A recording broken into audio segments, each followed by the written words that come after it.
हरे कृष्ण कृष्ण कृष्ण हरे हरे, हरे राम राम राम हरे हरे। जय अक्षय तृतीया की जय।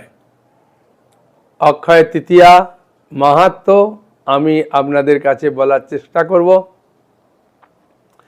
আপনারা মন দিয়ে শ্রবণ করুন, খুব আনন্দ পাবেন।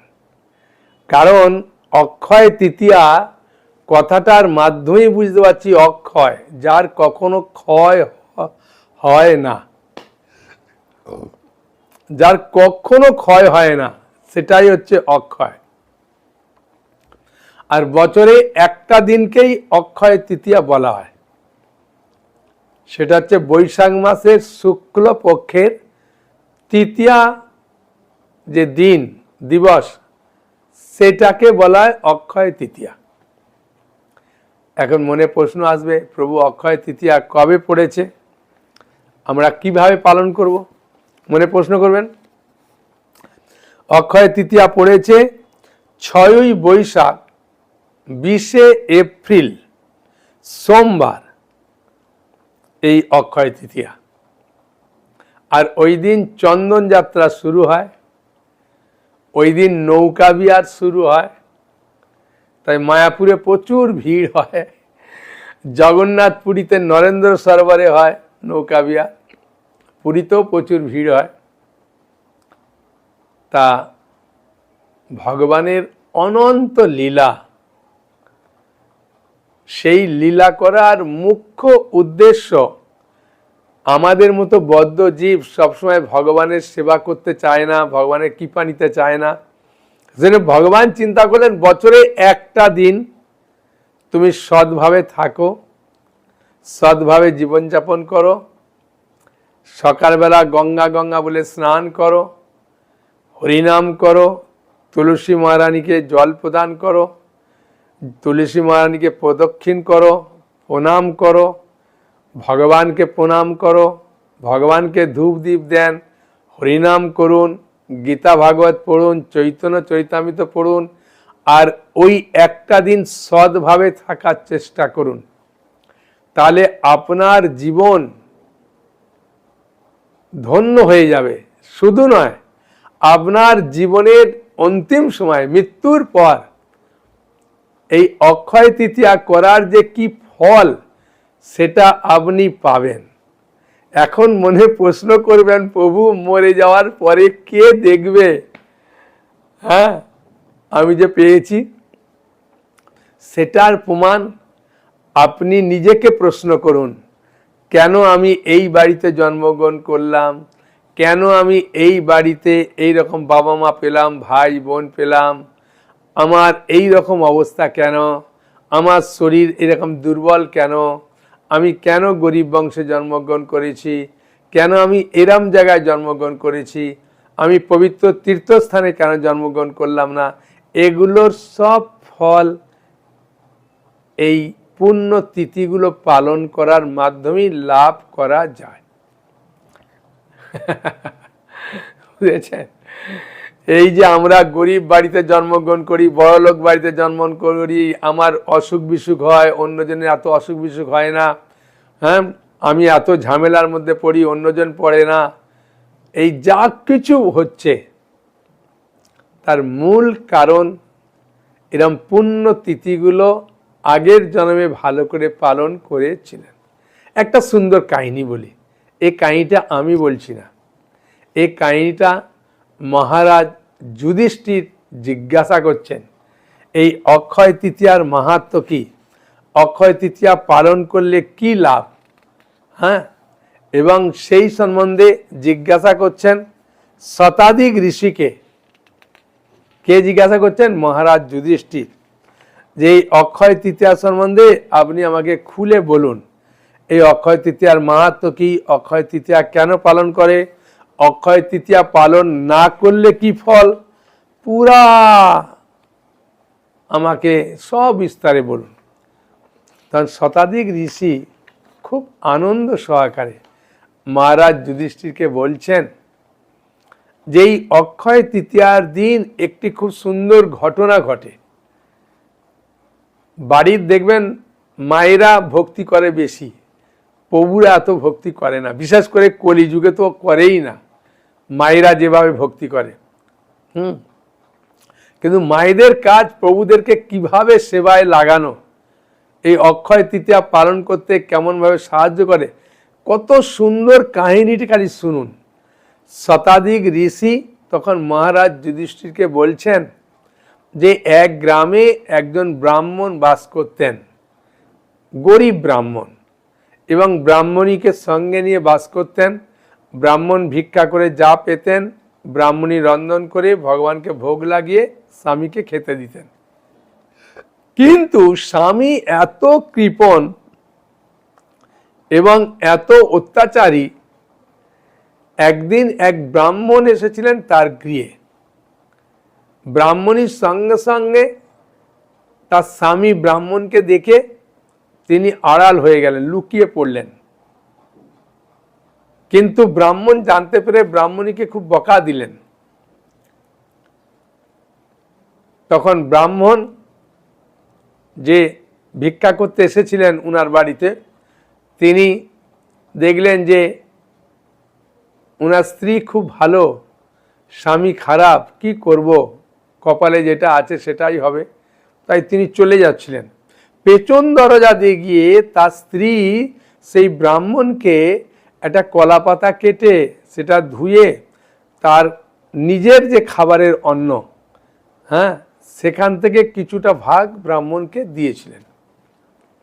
আর ওইটা ব্রাহ্মণী যখন দিতে যায়, ব্রাহ্মণ দেখেছিলেন।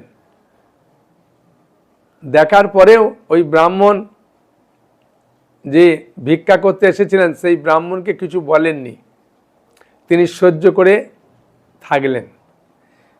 মৃত্যুর পর যমদূতরা তাকে খুব মারতে শুরু করলো, কিন্তু চিত্রগুপ্ত বললেন না না না না না, এর খাতা দেখি। যমরাজ বললেন তাড়াতাড়ি দেখো চিত্রগুপ্ত খাতা খুলে দেখছে যে ওই যে ব্রাহ্মণকে ব্রাহ্মণী খাবারটা দিয়েছিলেন, ওই খাবারটা দেখার পরেও ব্রাহ্মণ আর নিষেধ করেনি, তার স্ত্রীকে ব্রাহ্মণীকে বকা দেয়নি। তাই ওই ব্রাহ্মণ খাওয়ার পরে সন্তুষ্ট হয়ে ব্রাহ্মণীকে বলেছিলেন, যেহেতু আপনার স্বামী আমাকে খাবার সময় আর কিছু ক্রোধ প্রকাশ করেনি, শান্ত ছিল, সেই জন্যে এই ফল স্বামীও পাবে। কিন্তু চিত্রগুপ্ত দেখছেন ওই দিনটা ছিল অক্ষয় তৃতীয়ার দিন, তাই অক্ষয় থেকে গেছে। সঙ্গে সঙ্গে বিষ্ণুদূত এসে ব্রাহ্মণকে নিয়ে চলে গেলেন। দেখুন, অক্ষয় তৃতীয়ার দিনে আপনি যা করবেন সেটা আপনার থাকবে। এই জগতের কোনো জিনিস, কোনো কিছু দান করলে, বা কোনো কিছু আপনি খরচ করুন বা গাড়ি বাড়ি যা কিছু করুন, মৃত্যুর পর আপনার সঙ্গে যাবে না।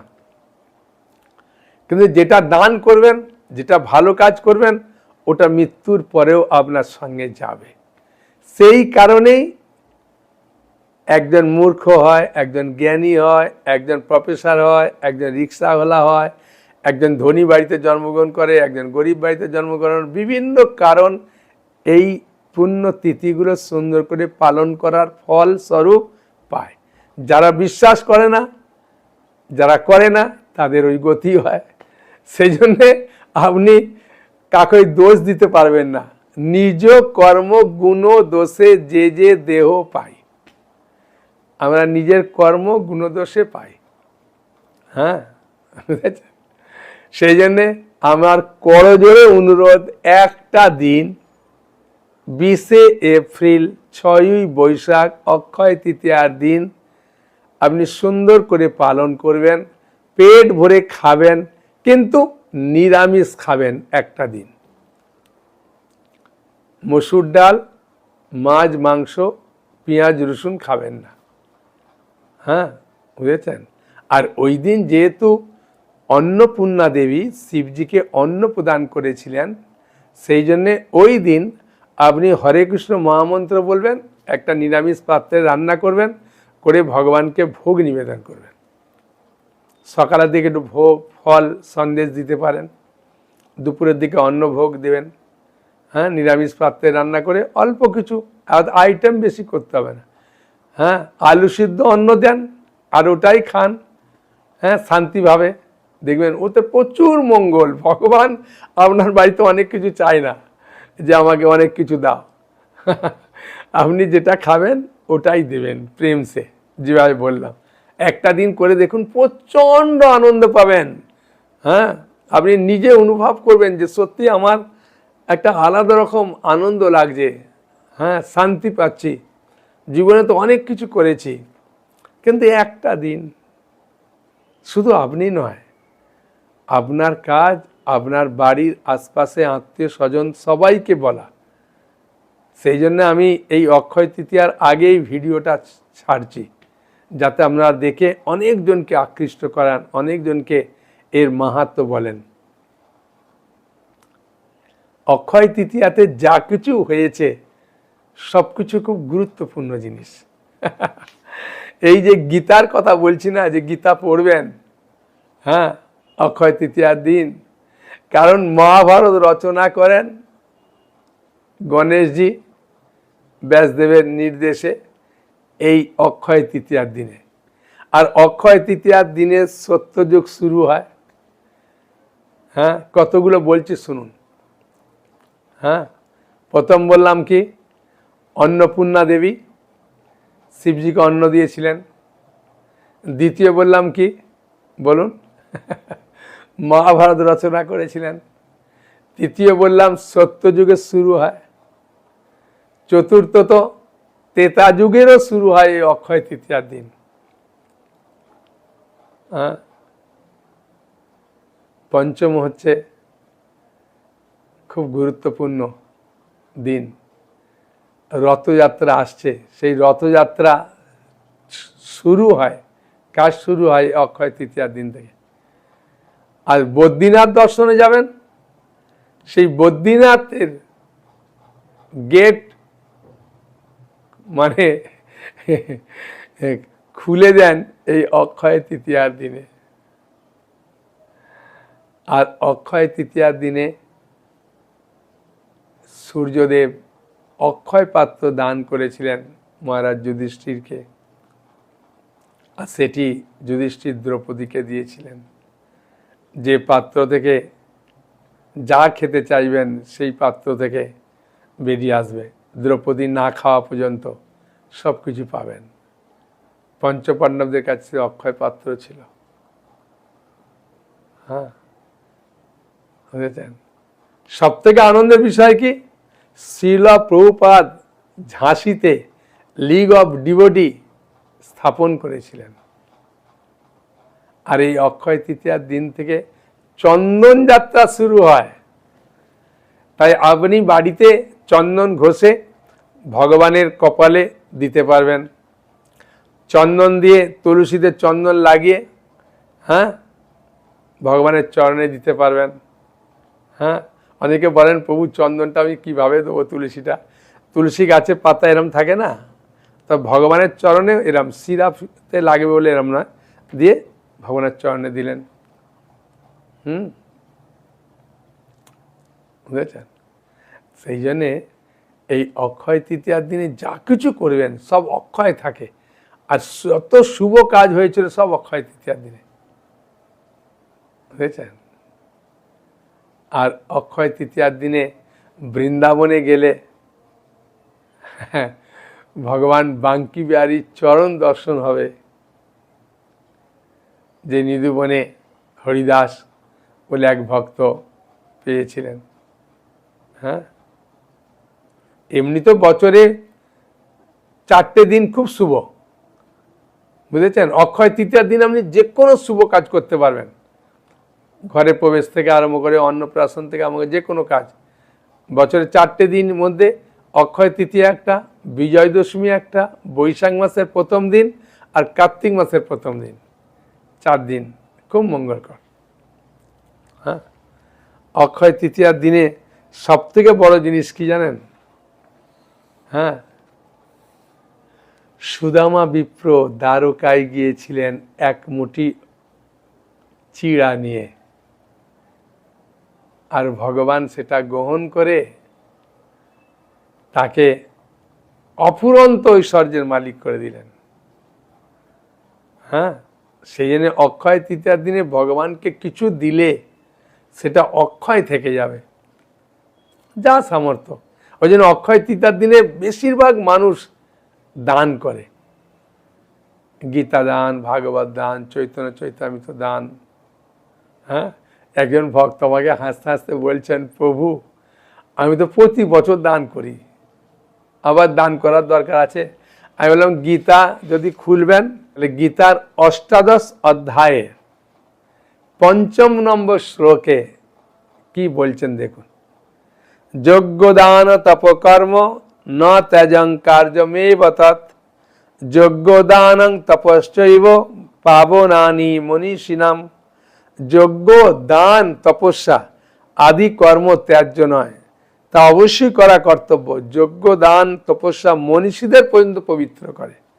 সেই জন্য আমি সবসময় গীতা দান করতে পারেন। হ্যাঁ, আপনি যদি মনে করেন আপনার আত্মীয় স্বজনকে দেন, যাকে পরিচিত আছে, ভালোবাসা আছে, তাদেরকে দেন। হ্যাঁ, আপনার আত্মীয় স্বজনকে ভাগবত দিতে পারেন, চৈতন্য চৈতামৃত দিতে পারেন।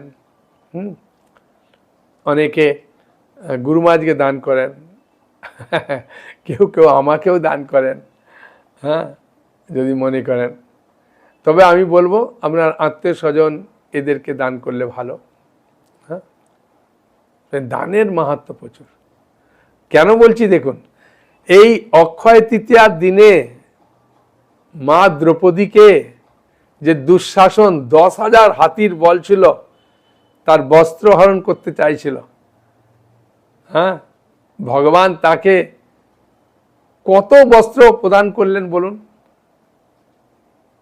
কারণ কি জানেন না? যখন শিশুপালকে ভগবান কৃষ্ণ চক্র দ্বারা তার গলা ছেদন করেন, সেই চক্রটা যখন ফিরে এলেন, তখন ভগবান কৃষ্ণের এই হাতের আঙুল একটুখানি কেটে গিয়েছিল। মা দ্রৌপদী তার কাপড় ছিঁড়ে ওটা বেঁধে দিয়েছিলেন। ভগবান তার প্রতিদান স্বরূপ অক্ষয় তৃতীয়ার দিনে হাজার হাজার, হ্যাঁ বললে ভুল হবে, লাখ লাখ কাপড় জুগিয়ে দিলেন বিভিন্ন রঙের। মানে ভগবানের উদ্দেশ্যে এই অক্ষয় তৃতীয়ার দিনে যা কিছু দান করবেন, যা কিছু ভালো কাজ করবেন, সব কিছু অক্ষয় থেকে যায়। অনেকে জপমালা জপমালা দেয়, জব ব্যাগ দেয়, অনেকে অন্ন দান করে, অনেকে বস্ত্র দান করে, অনেকে গীতা দান করেন, যে যেমন পারে, যার যেমন সামর্থ্য ইচ্ছা দান করে। কিন্তু গীতা দানের মতো দান নেই। কারণ কি, এই গীতা দানটা আত্মার সঙ্গে সম্পর্কিত। ভাগবত, চৈতন্য চৈতন্য শাস্ত্র গ্রন্থগুলো আত্মার সঙ্গে সম্পর্কিত। ওই জন্য মৃত্যুর পরেও এর কমিশন পাবেন। বুঝেছেন? সেই জন্যে এই দানগুলোর কথা বলি। আর অক্ষয় তৃতীয়ার দিনে চন্দন যাত্রা যে হয়েছিল, সেই কাহিনী আমি পরে বলবো। অক্ষয় তৃতীয়ার দিনে কতগুলো বললাম আপনাদের। হ্যাঁ, ভালো করে শুনুন, আরো আনন্দ পাবেন। অক্ষয় তৃতীয়ার দিনে ভগবান পরশুরামের জন্ম হয়েছিল, যে ক্ষত্রিয় সন্তান নিধনের জন্য বন্দোবস্ত করেছিলেন। এই পরশুরামের জন্ম, তার যে লীলা, সমস্ত কিছু আপনি পাবেন ভাগবতমে। যদি খুলবেন ভাগবতম দেখতে পাচ্ছেন, নবম স্কন্ধ 15 অধ্যায়, হ্যাঁ, আর 16 অধ্যায়, দুটোতে পরশুরাম সম্বন্ধে প্রচুর কাহিনী আপনি জানতে পারেন। ভগবান পরশুরাম কিভাবে সারা পৃথিবীকে নিক্ষত্রিয়করণ করেন। আসলে পরশুরামের জন্মটা খুব আনন্দদায়ক। মহারাজ গাদি বলে একজন রাজা ছিলেন, আর তার এক সুন্দরী বুদ্ধিমতী কন্যা ছিল, তার নাম সত্যবতী। তাই সত্যবতীকে উপযুক্ত পাত্রে দান করার জন্যে মহারাজ গাদি সবসময় চিন্তিত ছিলেন। কিন্তু ঋচিক মুনি, তিনি ভ্রমণ করতে করতে এই গাদি মহারাজের রাজ্যে এসে মেয়েকে দেখে বলেন, আমি আপনার কন্যাকে বিবাহ করতে চাই। তখন গাদি মহারাজ বললেন, আমার কন্যাকে যে বিবাহ করবে তার একটা শর্ত আমি রাখি। বলে কি? বলে 1000টা ঘোড়া, যার একটা কান কালো একটা কান সাদা এরম থাকবে, সেরকম 1000টা ঘোড়া এনে দিলে আমি আমার কন্যাকে তার হাতে অর্পণ করব। ঋষি মুনি চিন্তা করলেন যে আমার তপস্যার তো একটা বল আছে, সেই বলে তিনি বরুণদেবকে আহ্বান করলেন, আর বরুণদেবের কাছ থেকে 1000 তিনি ঘোড়া নিয়ে এলেন, বুঝেছেন? আর সেগুলো এত সুন্দর সেসব ঘোড়া দেখতে, হ্যাঁ। আর তার কাহিনী ভাগবতমে নবম স্কন্ধে আছে। আর সেই ঘোড়ার, বুঝতেই পারছেন, বললাম একদিকে কালো থাকবে একদিকে সাদা থাকবে, হ্যাঁ। তাই তিনি চিন্তা করে বরুণদেবের কাছ থেকে নিয়ে এলেন। আনার পরে তো গাদি মহারাজ খুব লজ্জা পেয়ে গেলেন। তখন বললেন, ঠিক আছে, হ্যাঁ, আমি আপনার সাথে আমার কন্যাকে বিবাহ দেব। তো বিবাহ দেওয়ার পরে ঋচিক মুনি চিন্তা করলেন যে আমার একটি সন্তান প্রয়োজন। তাই সত্যবতীকে বললেন, আমি যজ্ঞের ফলে আমি পায়েস তৈরি করব, সেই পায়েস তুমি যদি খাবে তোমার গর্ভে সুসন্তান ব্রাহ্মণ সন্তান আসবে। তা যখন যজ্ঞ সম্পাদন করছেন তখন সত্যবতীর মা এসে বলছেন যে, দেখ কন্যা, তোর তো কোনো ভাই নেই, তুই তো আমার একমাত্র কন্যা, তাই তোর একটা ভাই হলে রাজ্য শাসন করবে, তোর বাবার সব কিছু দেখাশোনা করবে, তাই জামাইকে বল যে মায়ের জন্যও একটু পায়েস তৈরি করতে। তখন সত্যবতী তার স্বামীকে বললেন, ঋচিক মুনি 2টো পায়েসের ভাণ্ড তৈরি করলেন।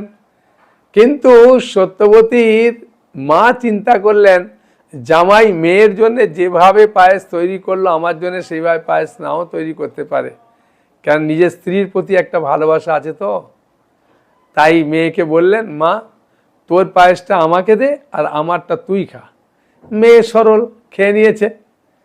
যখন ঋষিক মুনি স্নান করে আসছেন, দেখছেন স্ত্রীর গর্ভ থেকে একটা আলাদা জ্যোতি বেরোচ্ছে। তা বলছে, কি ব্যাপার, তুমি কিছু অসুবিধে করেছো? বলছে, হ্যাঁ, মা বললেন যে আমার পায়েসটা, হ্যাঁ, তুমি খাও, তোমার পায়েসটা আমার দাও। সেই না আমারটা মাকে দিলাম, মায়েরটা আমি খেলাম। বলে, সর্বনাশ করেছো, তোমার পুত্র যে হবে সে ক্ষত্রিয় সন্তান হবে, ব্রাহ্মণ সন্তান হবে না। তখন খুব অনুরোধ করতে সত্যবতীর বললে, যদি না হয় তোমার পৌত্র কিন্তু হবে ক্ষত্রিয়। তাই যমদগ্নি এবং রেণুকার পুত্র হিসাবে এই পরশুরামের জন্ম হলো। যমদগ্নি ঋষি ওই গাদির পৌত্র, মানে সত্যবতীর ছেলে, এবং তার যে ছেলে হলো, হ্যাঁ, সত্যবতীর পৌত্র মানে নাতি, সে হলো পরশুরাম। এই পরশুরামের এইরকম সুন্দর জন্মের কাহিনী যদি আপনি ভাগবতম পড়বেন না নবম স্কন্ধ, তাহলে বুঝতে পারবেন। ওই জন্য ভাগবত নেন, এই অক্ষয় তৃতীয়ার জন্য সবেতে ডিসকাউন্ট দিয়ে দেবো, বুঝেছেন? সেই জন্যে অক্ষয় তৃতীয়ার এত মাহাত্ম। আরও কয়েকটা মাহাত্ম বলি, শুনুন, খুব ভালো লাগবে। কুবের যে দেবতাদের কোষাধ্যক্ষ হয়েছিল, এই অক্ষয় তৃতীয়ার দিনে তিনি সেই পদ লাভ করেছিলেন। আর বৃন্দাবনে যে পাবন সরোবর আছে, সেই পাবন সরোবরে এই অক্ষয় তৃতীয়ার দিনে প্রয়াগরাজ থেকে আরম্ভ করে গঙ্গা, যমুনা, সরস্বতী, কাবেরী, নর্মদা, তাপ্তি সবাই এসে স্নান করতে আসে। হ্যাঁ, এর একটা পেছনে সুন্দর কাহিনী আছে। একবার নন্দ মহারাজ চিন্তা করলেন আমি প্রয়াগে যাব। তাই নন্দরানীকে বললেন যে ঘি দিয়ে কিছু সুন্দর সুন্দর খাবার তৈরি করো। তো ভগবান কৃষ্ণ এসে বলছেন, মা মা এত সুন্দর খাবার তো তুমি তৈরি করো না, আজকে কী ব্যাপার? ওই তোর বাবা প্রয়াগে যাবে। তখন কানাই বাবাকে গিয়ে বলছেন, বাবা তুমি নাকি প্রয়াগরাজে যাবে? বললে, হ্যাঁ বাবা, আমরা তো গৃহস্থ মানুষ, আমাদের দান ধ্যান কিছু করতে হয়, তাই প্রয়াগে গিয়ে আমি কিছু দান করব, ওখানে গঙ্গায় স্নান করব, সেই জন্য। তা কানাই বললেন, বাবা তুমি যখন যাবে এই একদিন বাদে অক্ষয় তৃতীয়া আছে, ভালো দিন, ওই দিন যাও, শুভ দিন, শুভ কাজ করলে ভালো। বলে ঠিক আছে বাবা যাও। তাই অক্ষয় তৃতীয়ার দিনে যখন তিনি সকাল সকাল যাবেন, তার আগে ভোরে স্নান করতে গেছেন পাবন সরোবরে। আর সেখানে গিয়ে দেখছেন, এটা অ্যাকচুয়ালি পবন গোপ বলে একজন আছে, সে তৈরি করেছিলেন বলে ওই জন্য পবন সরোবর ছিল। এই অক্ষয় তৃতীয়ার দিনে ওরা স্নান করতে পাবন হলো, বুঝেছেন? তা দেখছেন প্রয়াগরাজ, তো বুঝতে পারিনি, দেখছেন রাজ মুকুট পরে কত সুন্দরভাবে স্নান করছে, আর ব্রজের ধুলিতে গড়াগড়ি দিচ্ছে, খুব হাসছে, আনন্দ করছে, আবার স্নান করছে, আবার গড়াগড়ি দিচ্ছে। তখন গিয়ে জিজ্ঞাসা করছেন, বলছে আজ অক্ষয় তৃতীয়ার দিন, আমাদের জলে স্নান করতে গিয়ে যত পাপ হয়েছে, এই সরোবরে কানাই বলাই দুজনে খেলা করে না, তাই এই জল এত পবিত্র, আমাদের সমস্ত পাপ নষ্ট হয়ে যায়। এবং অন্য ঘাটে গিয়ে দেখছে নর্মদা, তাপ্তি, গোদাবরী, সরস্বতী, হ্যাঁ, দেখে সবাই হাজির। হ্যাঁ, তাদেরকে জিজ্ঞাসা করছে যখন, তারাও বলছেন যখন, সেই অক্ষয় তৃতীয়ার দিনে আপনি বাথরুমেতেও যখন স্নান করবেন, গঙ্গা গঙ্গা গঙ্গা বলে পবিত্র হয়ে যাবেন। কারণ গঙ্গা এই জগতে অবতীর্ণ হয়েছিলেন অক্ষয় তৃতীয়ার দিন। হ্যাঁ, যে গঙ্গায় স্নান করেন তো খুব ভালো, যদি না পারবেন বাথরুমেই গঙ্গা গঙ্গা বলে স্নান করলে ফল পেয়ে যাবেন। বুঝেছেন? সেই জন্য অক্ষয় তৃতীয়ার এত মাহাত্ম্য। হ্যাঁ, খালি আপনি কিভাবে পালন করবেন অক্ষয় তৃতীয়াটা, এটা জানতে হবে। যে সকালেই আপনি গঙ্গা গঙ্গা বলে স্নান করলেন, তুলসী মানিকে জল দিলেন, ভগবানকে ধূপ দীপ দিলেন, ভগবানকে প্রণাম করলেন, হরিনাম করলেন, হরিনামের প্রচুর মাহাত্ম্য। তারপর গীতা, ভাগবত, চৈতন্য চৈতামৃত যে বই আছে পড়লেন। হ্যাঁ, আপনার সামর্থ্য মতো কিছু দান করলেন, ভগবানকে ভোগ নিবেদন করলেন। হ্যাঁ, স্বামী স্ত্রী ছেলে মেয়েদের সঙ্গে আনন্দে কথাবার্তা বললেন। ওই দিন একটা দিন যদি নেশাভান না করবেন তো অতি উত্তম। হ্যাঁ, বুঝেছেন? একটা দিন সহ্য করে যদি থাকবেন, হ্যাঁ, তা করুন, দেখবেন কি আনন্দ পাবেন। হ্যাঁ, আর আনন্দের সীমা নাই, নিরানন্দ দূরে যাবে, আনন্দের সীমা নাই। হ্যাঁ, সেই জন্য অক্ষয় তৃতীয়া আমি বারবার অনুরোধ করব, সুন্দর করে পালন করুন, আপনার জীবনকে সার্থক করুন, খুব আনন্দ পাবেন। একজন বৈষ্ণব রাজদের আশ্রমে বলছেন, এই তিথিতে যা জ্ঞান আহরণ করবেন ওটাও অক্ষয় থেকে যাবে। ওই জন্য গীতা, ভাগবত, চৈতন্য চৈতামৃতর জ্ঞান অক্ষয় থাকবে। আর সব থেকে বড় জিনিস কি জানেন? এই তিথিতে আপনি সংকল্প করে রাখবেন, হ্যাঁ, যে আমি ভাগবত নেব, কি চৈতন্য নেব, কি গীতা নেব, কি দান করব। হ্যাঁ, সংকল্পেরও মাহাত্ম্য আছে। যখন ভগবান কৃষ্ণ জন্ম নিলেন তখন নন্দ মহারাজ সংকল্প করেছিলেন, আমি 60,000 গাভী দান করব। ওই দিন পারেনি, পরে করলেন। সংকল্প নেন। অনেক মানুষ সংকল্প করে থাকে যে আমি বহু ভাদ্র পূর্ণিমার আগে ভাগবত নেব, আপনার কাছ থেকে সংকল্প করলাম, দান করব। এরকম অনেকে, যেমন আপনার ইচ্ছা। হ্যাঁ, আপনার পারমার্থিক কল্যাণের জন্য আপনি সংকল্প করুন, খুব আনন্দ পাবেন। আরো মাহাত্ম্য শুনবেন। ভগবান হয়গ্রীব অবতার হয়েছিলেন এই অক্ষয় তৃতীয়ার দিনে, অবতার হয়ে বেদকে রক্ষা করেছিলেন। হ্যাঁ, এবং এই অক্ষয় তৃতীয়ার দিনে সবথেকে ভালো গোমাতার সেবা করা। হ্যাঁ, গোমাতার জন্য দান করা।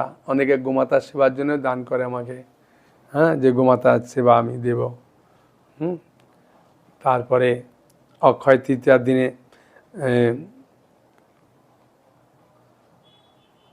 বিভিন্ন আপনার আত্মীয় স্বজন, তাদেরও সেবা করতে পারেন।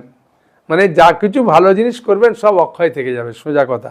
ব্রহ্মার পুত্র অক্ষয় কুমারের জন্ম হয় এই অক্ষয় তৃতীয়ার দিনে। হ্যাঁ, ভগবান ঋষভদেব 13 মাস উপবাস করেছিলেন, করার পরে ওই দিন একটু আখের জুস খেয়েছিলেন। ওই জন্যে মানে যারা জৈন ধর্ম পালন করেন, জৈন ধর্ম, তারাও এই অক্ষয় তৃতীয়াটাকে খুব মানে। হ্যাঁ, শঙ্করাচার্য কনক ধারা স্তোত্র লিখতে শুরু করেন। তারপরে বল্লভাচার্য যে শ্রীনাথজি আছে গুজরাটে, এই শ্রীনাথজি সেবা আরম্ভ করেন খুব সুন্দরভাবে। ব্রহ্মা সৃষ্টিকার্য আরম্ভ করেন এই অক্ষয় তৃতীয়ার দিনে।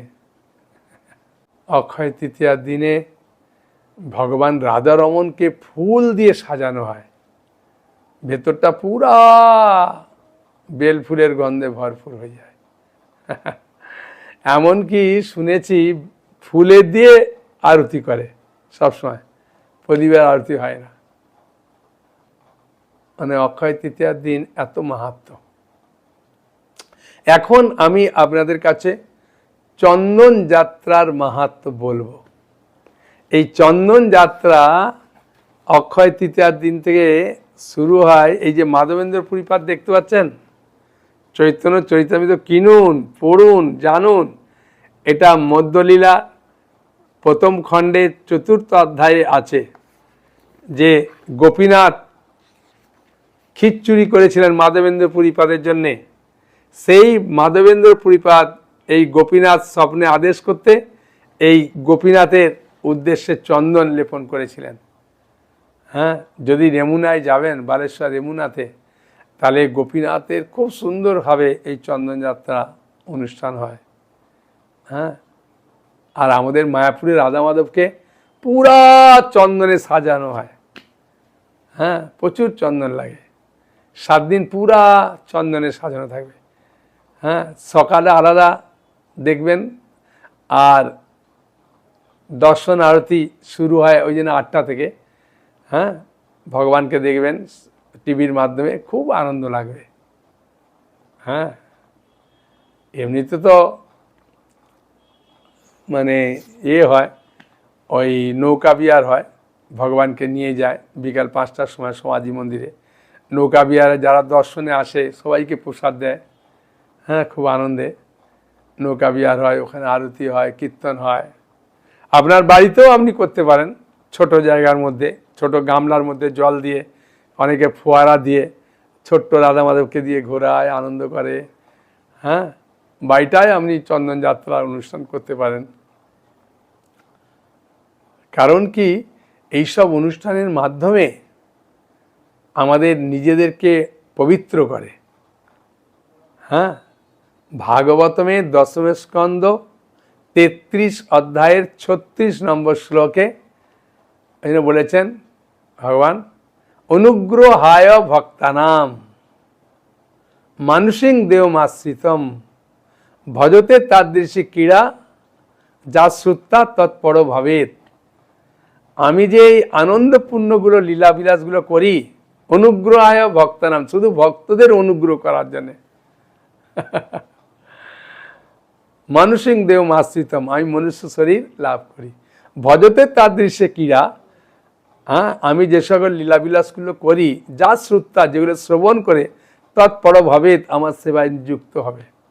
সেখানে ভগবানের কথা শ্রবণ করলে ভগবানের সেবা করার, ভগবানের সেবায় যুক্ত হওয়ার আমাদের মন জাগে। হ্যাঁ, সেই জন্য আমরা ভগবানের সেবায় যুক্ত হই, আনন্দ হই, করি। ঠিক আছে, হরে কৃষ্ণ। বলুন, কিছু প্রশ্ন আছে? হ্যাঁ, উনি বলছেন, প্রভু আমি যদি চন্দন যাত্রা যে করব 21 দিন করতে না পারি, সামান্য একটু চন্দন চরণে দিয়ে দেবেন। হ্যাঁ, বা কপালে দেবেন, অল্প অল্প করে। হ্যাঁ, গৌনিতায় চরণে, বা চরণে চন্দনটা কি তুলসী পাতা দিয়ে দেন, আর কপালে অল্প করে 1 ফোঁটা করে দেন। হ্যাঁ, ভালো। বলুন।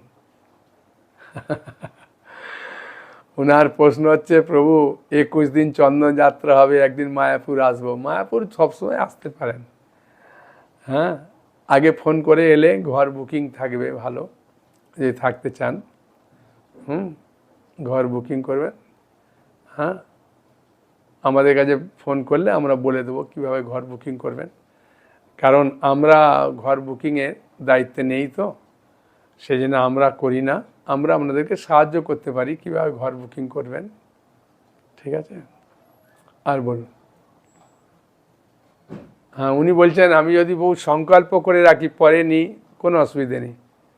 হ্যাঁ, সংকল্প করে রাখলে পরে নেবেন, হ্যাঁ, আপনি ডিসকাউন্ট পাবেন, কোনো চিন্তা নেই সংকল্প করলেও, ঠিক আছে। আর বলুন। উনার প্রশ্ন কি নরসিংহদেব, রাধা মাধব, গৌরনিতাই সবাইকে কি চন্দন দেবো? আমি সবাইকে চন্দন দিতে পারেন, হ্যাঁ। বিষ্ণু তত্ত্ব তাদের চরণে তুলসী দিতে পারবেন, কপালে দিতে পারবেন। আর রাধারানী কপালে দেবেন, হ্যাঁ, চরণে তুলসী দেবেন না, বা চরণে চন্দন দেওয়ার দরকার নেই, হ্যাঁ। সখীদের চন্দন কপালে দেবেন, ঠিক আছে। হরে কৃষ্ণ কৃষ্ণ কৃষ্ণ হরে হরে, হরে রাম রাম রাম হরে হরে। হরি বল। সকালে ভালো থাকুন, আনন্দে থাকুন। জয় অক্ষয় তৃতীয়া কি জয়।